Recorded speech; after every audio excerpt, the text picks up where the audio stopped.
ఇక మీరు ఖచ్చితంగా అంగరాజు కర్ణులై ఉంటారు.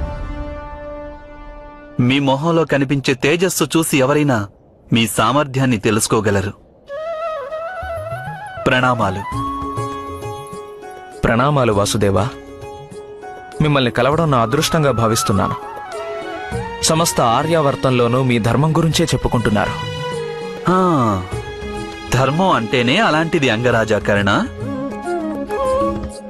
ధర్మం గురించి ప్రతి ఒక్కరూ చర్చిస్తారు, కానీ ధర్మం గురించి మాత్రం తెలుసుకోలేకపోతుంటారు. అయితే మీరు చెప్పండి, ధర్మాన్ని తెలుసుకునే మార్గం ఏమిటి?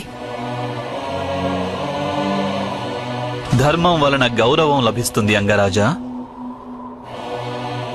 జీవితంలో ఎవరికైనా అవమానాలు ఎదురైతే వారు ధర్మానికి కట్టుబడి ఉండలేదని భావించాలి. మరి ఒకవేళ పుట్టుకతోనే కేవలం అవమానాలే ఎదుర్కొన్న వ్యక్తి ఏం చేయాలంటారు వాసుదేవా?